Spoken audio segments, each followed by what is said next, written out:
give it a listen there.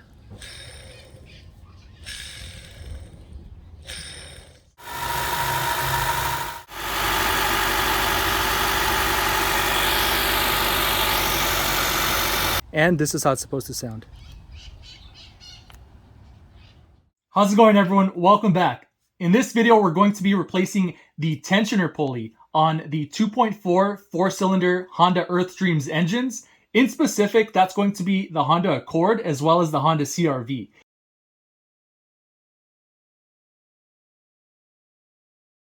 If you have any other vehicles, this is a similar process, but the video will be exact to serve those engines.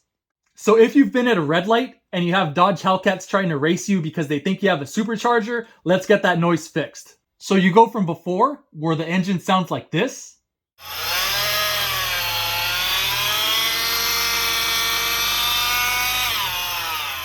to after, fixing it and having the engine sound like this.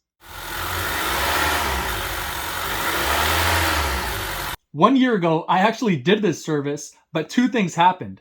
One, the tensioner pulley, since it was aftermarket, I was trying to save money. It was about a $28 part on Amazon, already gave out 1 year later. And the second thing is, I actually did try recording that video. However, I ran into a lot of issues that wasn't being shown on other videos for this repair. So what I wanted to do is make sure I did my due diligence and gave you guys the best content to make sure that from start to finish, you know what to expect and hiccups you might run into. To start this video off, I'm going to show you the OEM parts that I'll be using. And as always, everything's going to be in the description below, so make sure to check that out as well. Second, I'm going to show you guys the tools we'll be needing for this repair. Third, I'm going to show you optional tools that we'll be needing. Lastly, I'll be going step by step so you guys don't miss anything and make sure that you can do this confidently. Starting off, this is the original OEM tensioner pulley that came out of this Accord. This is going to be the layout, how it's going to be in the engine when we go outside right now. This is where we're going to take out the 8mm hex bolt, and down here we're going to have a 12mm bolt. Looking in here, this is where the bearing is, and just to replace that bearing alone is about $140, so go ahead and purchase the OEM part. Here is where we're going to relieve pressure from this tensioner pulley to get that serpentine belt off. So we're going to pull back with a 17mm wrench, and that's going to allow us to pull off that serpentine belt to replace this part. Noticing here as well on this tensioner pulley, we have this boot and it's filled with brake fluid, so make sure not to peel this back because it'll spill everywhere and you're going to need a new one. Quickly here, if you want to pause, this is the original item number for this. As an option, if y'all want to replace just the bearing, that is also an option, and there are ways to find just the bearing and have that be pressed in. Personally, to save myself the headache, I'm just going to buy the new OEM part. The aftermarket one already gave out, so I don't want to be dealing with this every other year. My car in specific is a 2013 Honda Accord. This part gave out at about 110,000 miles. If you are driving and you do start hearing that supercharger noise as you accelerate,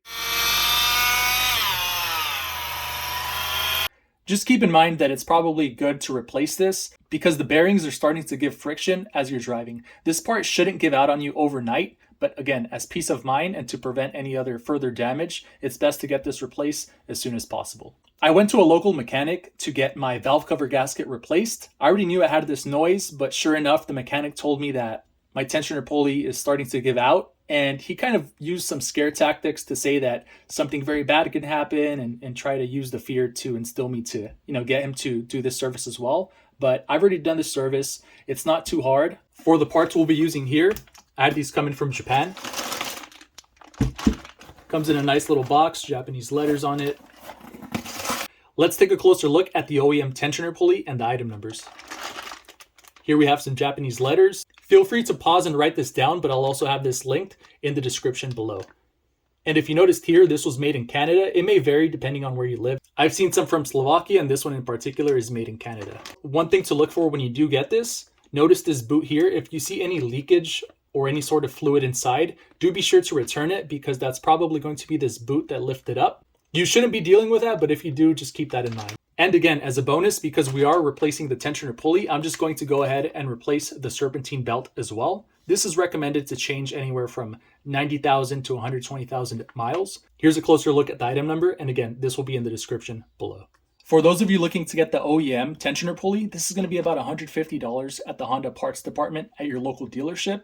And this belt is anywhere from $38 to $50. Because I ordered these online, I actually got both of these for about $150. So I ended up getting a free belt if you think about it that way.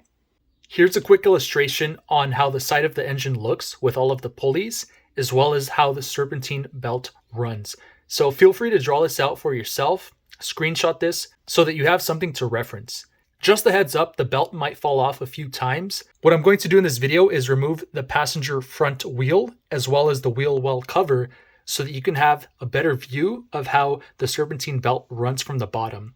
One strong tip I will recommend is this job is a lot easier having a second helping hand, because if this belt falls off or you're trying to put it back on, third hand is going to make it a lot easier. So again, just be advised, you can do this by yourself, but don't get frustrated if you're having some difficulty, and having an additional person around might be helpful. Let's start off with the parts that we will be needing. The first is going to be the OEM tensioner pulley. Again, I strongly recommend you go with OEM because the one I'm replacing here is the aftermarket that gave out pretty quickly.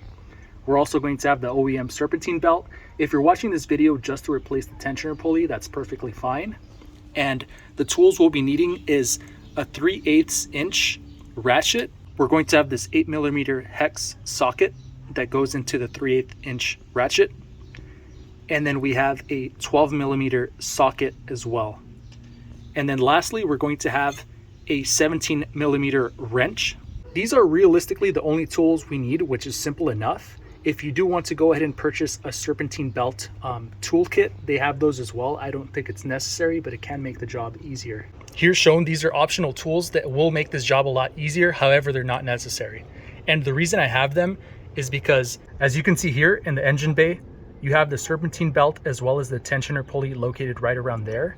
And occasionally the serpentine belt keeps slipping off and it makes it difficult. So what we can do to make this easier is we can raise the vehicle up, remove this passenger wheel, and by removing the wheel well cover, we have more access to the bottom of that serpentine belt. So again, this is not necessary. However, the first time I did this repair, I was stuck here for about an hour plus trying to get that belt on, and I had no one to help me in addition to that. Having a closer look, I have my floor jack. I'm going to have this cross, and the lugs on these Honda Accords are 19mm. So you don't need this cross. You can use your 19mm socket if you have it. And again, optional is my breaker bar.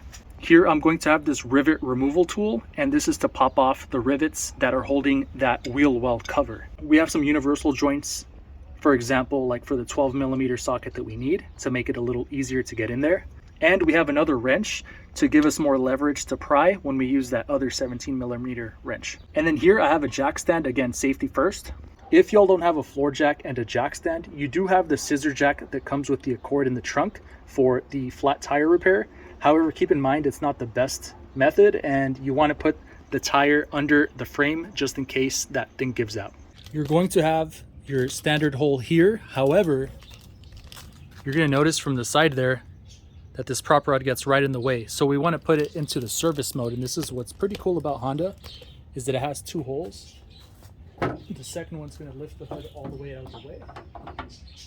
And if we notice, this prop rod's out of the way when we work on it from the side as well now. And then that's where the second opening is. This is for the service. To locate the tensioner pulley, you can see your windshield washer reservoir here. This line, make sure not to bend it or damage it in any way. That's your AC line. That's the alternator pulley right there. And then here is your tensioner pulley right there. Closer look there is where we attach our wrench to pull back.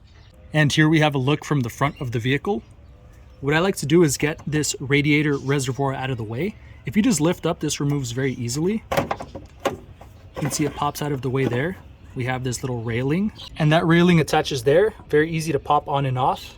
Very important for this radiator reservoir, it is plastic. So you will notice here, this is your catalytic converter. Try not to rest it on there. This car is very cool, so it's not a problem, but just do keep in mind, if you leave it on there and your vehicle is hot, it will melt this. Now that we have that radiator reservoir out of the way, you're going to notice here, it now gives us more access to get that 12mm bolt out that holds the bottom of that pulley down. One thought I had as to why that bearing goes out is that a lot of these Honda Accords have valve cover gaskets that leak. If you notice mine, I finally got it replaced, but you can see all of this oil that seeps out. And again, right there, you can see all of that oil that seeps out. I tried cleaning it up. So one of my guesses is that the oil falls down into there, which is the back of the tensioner pulley, if you can see. And that might cause some friction with the differences of different oils and lubricants, and it can cause those bearings to give out. So again, that's just a guess, but that's what I've been thinking could be a possibility as to why that gives out. Okay, so quickly here, if you are going to take out the wheel well, you're going to see I'm going to jack it up from the front there. Apply your 2 wheel chocks on the rear wheel, front and back of the wheel, and with a 19mm cross or socket, loosen these up just enough so when you raise the vehicle, you're not fighting the wheel and it's not spinning while you have it lifted. And here's where you want to jack the vehicle from. Okay, as for the next step, I'm sliding one jack stand under on the passenger side, and I'm sliding the other jack stand on the driver's side. I'm using 2 jack stands just so the vehicle doesn't tilt and it's nice and stable. Next thing I'm going to do is slowly lower the vehicle so it rests nice and easily on those jack stands. We're going to give the car a push just to make sure it's nice and stable on those jack stands. As a backup measure, I have the floor jack supporting the vehicle as well as a secondary safety point there.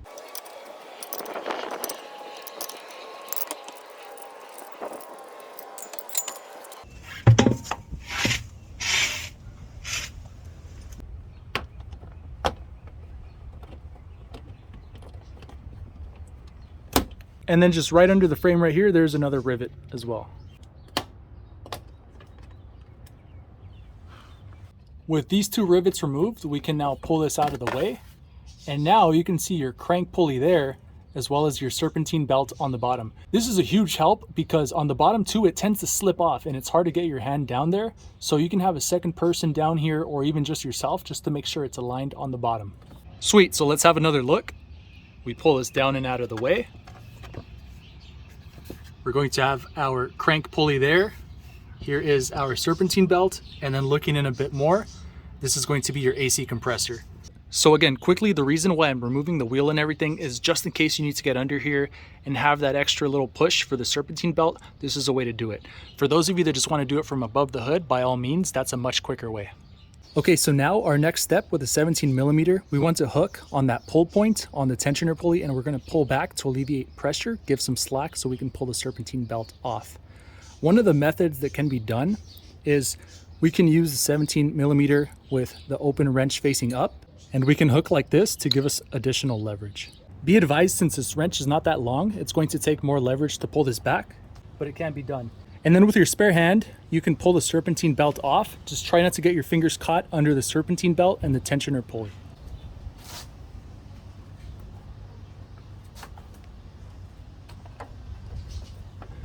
So there you can see, we're just going to wiggle this off.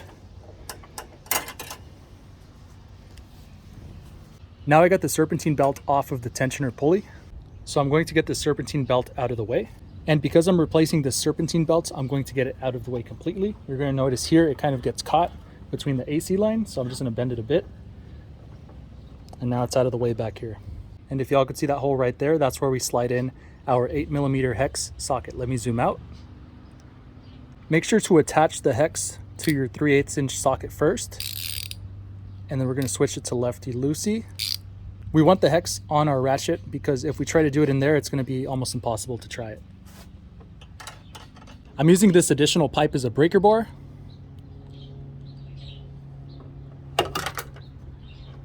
And you can see there, it gave way. And in the process, if your reservoir cap pops off, you could easily line it back up so nothing falls inside. Now we're just going to loosen that 8mm hex. And if for some reason you do find yourself dropping parts, this little magnetic tool at your local O'Reilly's AutoZone is very helpful to get those dropped parts. So again, just be patient here. This takes a while. There's very limited space.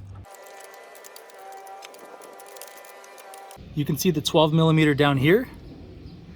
And this is how I positioned my hand. Very limited space. And ended up torquing it. I have about 1 inch to the left, and that was just enough to break it open. So having a look right here, I was able to loosen this up. And that's the 12mm coming out. If I slide my hand just behind this line, I'm using my left hand. And down here you can see I have just enough space to twist this out. There we go, and that is our 12mm. Okay, and with just a little bit of wiggling, you can get the serpentine belt out. No need to yank anything. It should be pretty easy to take off. And then here, just the comparison between the old and the new. I have the old on the right, the new on the left. Looking on the inside of the grooves of the old one, looks somewhat dry, but otherwise nothing looks ripped, and it does look to be in good condition. So if y'all desire, you can keep the old one as a backup, or you can throw it away. A quicker way also for this repair, if you are going to put a new serpentine belt and a new tensioner pulley, is you can just cut this from the beginning so you don't have to be pulling with as much tension, because it's the belt that has that tension. So you can cut this off from the beginning and just dispose of this to make this process a little easier if you are replacing both the tensioner and the new serpentine belt. So just a look at the new serpentine belt here. Again, looks very nice, and again, there's nothing particularly wrong with the original serpentine belt, but this is maintenance, and this car has almost 150,000 miles now, so long overdue. Taking a closer look at the tensioner pulley from the top, we do see that 8mm hex right in the middle there. It does still appear to be holding on to that 8mm hex, so I'm just going to go in and loosen that a bit more. So with a closer look from the top, you can see how I ran my right arm in,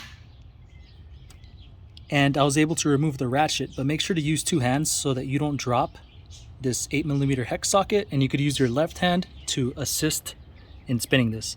But you can see there, it's fully free. So I'm just going to separate the two. I don't want to drop that 8mm bolt. And now we should be able to pull out the whole unit like such.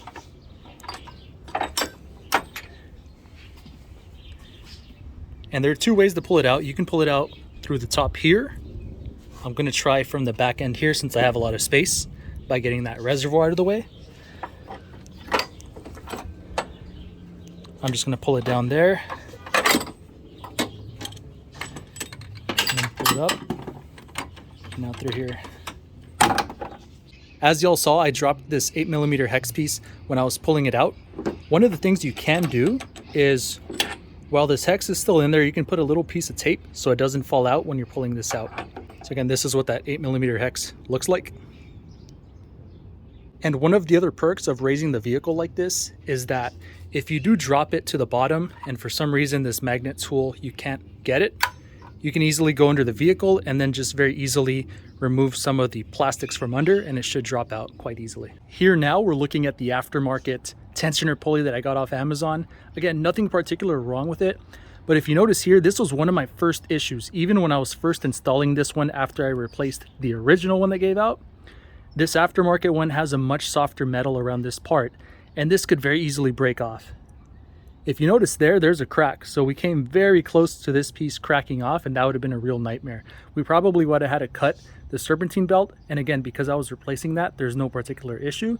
But for those of you that don't have that serpentine belt ready to go, how do you drive to the store if you just cut that serpentine belt off to get this part off? So this aftermarket served its use for about a year, but it gave out pretty quickly in the bearing. Give it a listen there.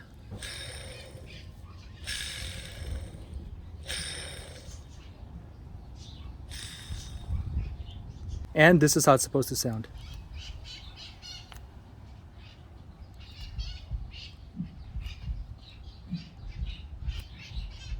Now we're going to install the new tensioner pulley, and we want to guide in this 8mm hex bolt through before we get it back down in there. So this time I'm going to try to guide it in from the front here, not the back area. And I can just pull the AC line to the left a bit. Don't yank it too much, but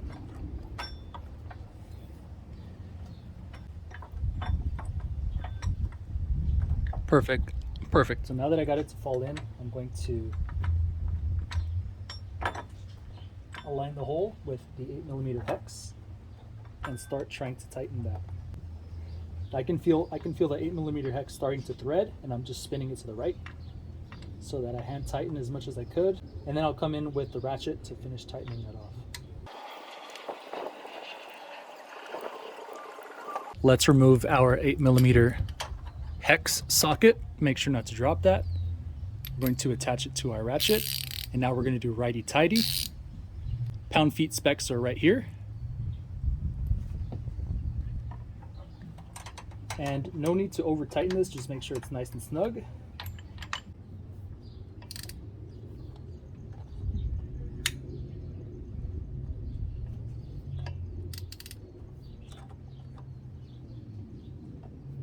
Perfect. Let's wiggle this out. And apologies there if you can't see that well, but I'm going to come in with my left hand. And I'm going to hand tighten this 12 millimeter. And if it's not lining up, keep in mind it is hydraulic, so you could pull it up and down just a bit so that does eventually seat on that thread. I'm going to hand torque this most of the way there so that it makes it easier for me when I do use the socket to not have to tighten that much. And again, torque specs will be right here. And this is how I position my ratchet, just behind this line, so that when I do push down, it is behind that line and you can see it there. It is at a bit of an angle, so just make sure it's seated correctly so you don't strip that. All right, now that we have our new tensioner pulley on there, our next step is to install the new serpentine belt. And if it's not obvious enough, keep in mind this is the side that faces upwards and outwards, and the threads go on the inside, and that's what's going to grip on each of those pulleys. And again, here's the diagram to help us follow the way the serpentine belt runs. So what I'm going to do is drop it down to the bottom, line it up on the bottom, and have it rest on the alternator pulley here, and then run it up from the bottom and bend it just under the water pump there. And then this last part here is where you're going to pull back with a wrench to finally line it up on top of the tensioner pulley. So this is why it can come in handy to remove this wheel, and having a secondary person to help you line it up from the bottom to make sure it doesn't slip off the water pump. That can be very important. So again, if you don't have a secondary person, no worries, but just have patience because it can slip off. And the first time I did this, I was pretty stressed. So I just want to give you guys a heads up that a second hand could help, as well as having someone to be able to run it in from the bottom. But if you're just doing it from the top, it can be done. It just might be a little more finicky. Let's run the serpentine belt in. And we're going to work it around this AC line here. Slide it down to the bottom. I'm going to rest it on top of the alternator pulley here. And then on the bottom, I'm going to run it under that AC compressor. Then for now, I'm going to leave it off of the tensioner pulley here, because if I put it there, it's going to be too tight on the bottom to run it any further. Now with our view from the side wheel well on the passenger side, we can see there how convenient this is. We're going to guide it up and over there. Here's a better look. We want it going around that crank pulley, and then we want it going under and around that water pump, just like that. So I'm going to go from the top now and finish guiding it. Taking a closer look there, you can see I wrapped it around the water pump, and it's coming around over the top of the tensioner pulley. It's lined up on the bottom there with the AC compressor. All that's missing is getting it over this alternator pulley here. What I might have to do is slip it off of this tensioner pulley and already have it on this alternator. The problem is that it starts to slip off of this water pump there. So let me show you the graph. The problem we have is that if we pull it off of the tensioner pulley, it tends to slip off of this water pump as well, which is one of the challenges. That's why it's nice to have a second hand to make sure it doesn't slip off of that. But I'm going to try it here just with one person.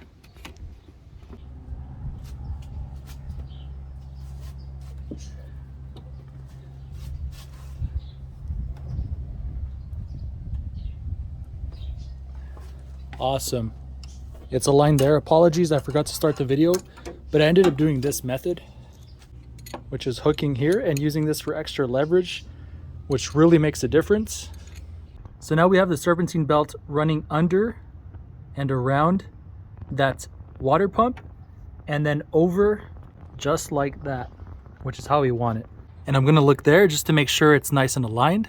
You can see there it's nice and centered. Nice and centered. Here's a look down at the bottom. Looks nice and centered there. And then it looks nice and centered there.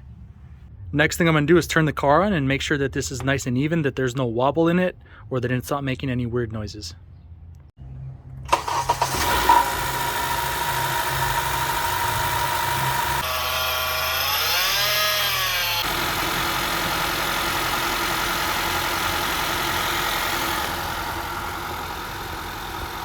Awesome, so we got our tensioner pulley fixed, the noise is solved. Now let's go ahead and put back our coolant reservoir.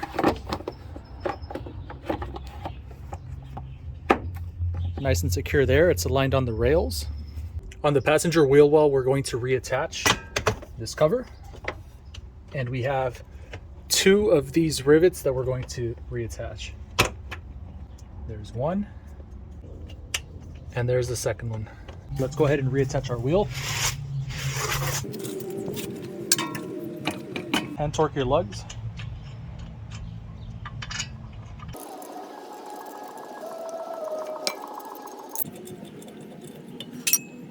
Tighten them more with the cross, no need to fully torque.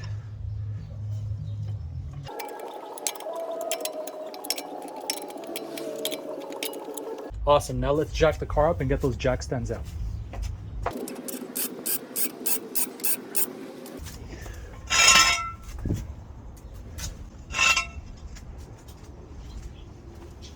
Now let's lower the car, nice and slow.